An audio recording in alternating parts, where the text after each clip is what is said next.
If you're anything like I was, you'd probably procrastinate a lot. I would have loads of homework or revision to do, and I'd just leave it to the last minute. So my Sunday would just be filled with essay writing and note taking. Then I got into self-improvement and finally stopped procrastinating.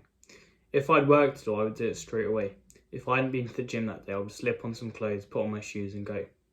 So what did I learn that finally stopped me from procrastinating? Well, I learned about the idea that Stephen Pressfield talks about in his book, The War of Art, which he calls resistance. Now you're probably wondering what resistance is, or you think you've never experienced it, but chances are you have. Resistance is when you have an important task to do, but your brain tries to trick you into inaction. So, for example, you're sitting there playing Minecraft, and you remember you promised yourself you'd go on a run that day, and you start to feel this sense of discomfort and annoyance at your past self for saying you'd go on that run, and you'd rather just sit there playing video games all day than go out into the harsh world. Now what your brain does next is very interesting. It tries to stop you doing the task by making up excuses. Like, oh, I'd love to go on a run, but there's too many people about, so I won't be able to focus. I'd love to go on a bike ride, but the weather's too bad. I'd love to go to the gym, but I exercised yesterday, so I need to have a rest.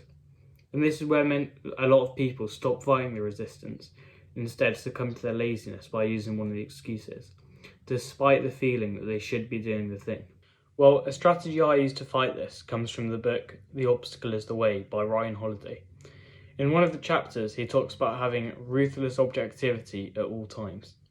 And what he means by this is that you should treat problems objectively instead of subjectively, which basically means imagine if you were someone else looking at your problems from the outside in instead of from your own perspective. So for example, the other day I was on holiday and my parents wanted me to come for a walk with them. So naturally, my brain tried to think of an excuse. In this case, it was, well, I want to go for a drink afterwards, so I'll have nothing to do then.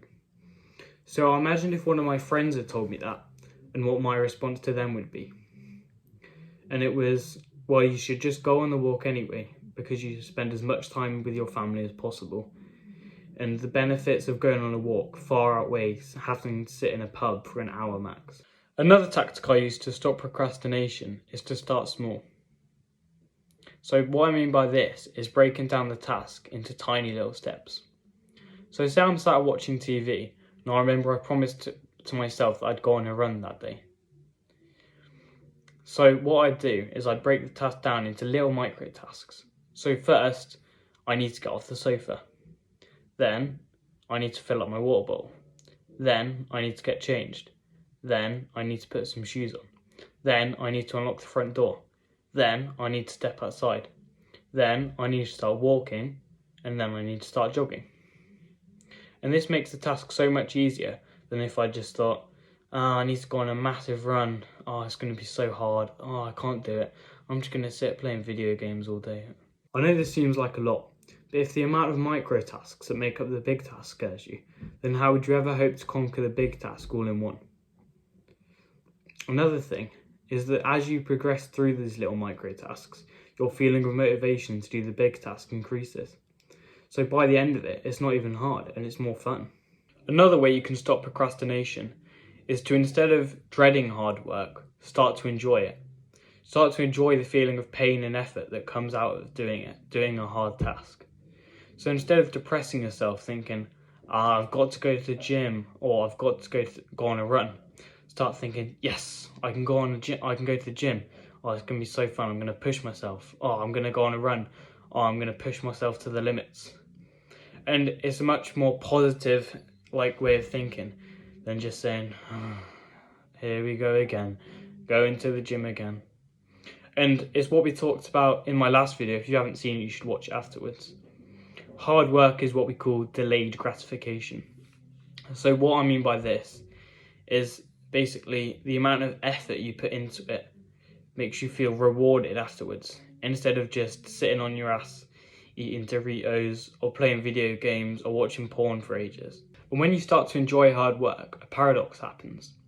The hard work actually becomes much easier, and you enter what's called a flow state. This is when you're so focused on a task that the time that it takes to do it just goes by like that. So say you're studying or exercising, you look at the time and it's like 3. And then basically what it feels like you've been exercising for maybe 30 minutes because you've really like got into it, and you look at the time and it's 5 p.m. So I bet 2 hours of work seeming like half an hour doesn't seem so hard now, does it? Now, another thing I want you to think about is our ancestors. Now, they lived as hunter-gatherers, which meant they woke up and they knew they had to find and kill something to eat that night or they'd have no dinner.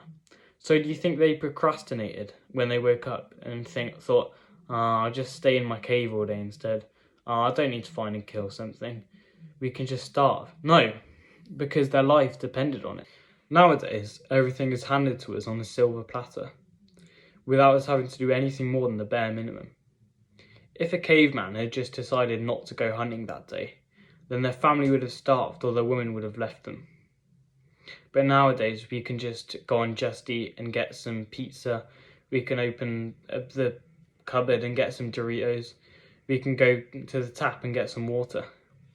Do you think a caveman could just go on like Deliveroo and get some food? Do you think a caveman could open the fridge and get some juice? No, of course not. They had to go and earn it. But nowadays, hard work isn't fundamentally required for our survival. But is that really true? In a way, our lives do sort of depend on hard work and effort. Because without it, we have no purpose in life. We live boring and unfulfilling lives. And they may be physically easy, but mentally, they destroy our mental health. The same men who choose procrastination over hard work, sit in front of a computer all day in a dark room, doing nothing with their lives, are the same ones who become depressed and maybe even suicidal. Now, I know that seems quite dark and extreme, but the truth is that's the cruel reality that lots of men are facing nowadays. So ask yourself next time you feel like procrastinating, do you want a life filled of fulfillment, excitement and happiness? Or a life filled of miserableness, boredom, self-hate and laziness? And remember, all you have to do to live the better life is to just stop procrastinating. Thanks guys, I hope this video was helpful and eye-opening. I know I went on a little rant towards the end there, but I just want you guys to live the best possible lives you can. Now remember, this channel's just starting out, so if you enjoyed the video and it helped you, then please leave a like and subscribe, or maybe even leave a comment. Or if you didn't like it, leave a comment on saying what I could do better, because the feedback's appreciated. So yeah, I know I was a little late uploading this week, because I said I'd release one every week, but I should have one released by next Sunday. So yeah, see you then. Bye.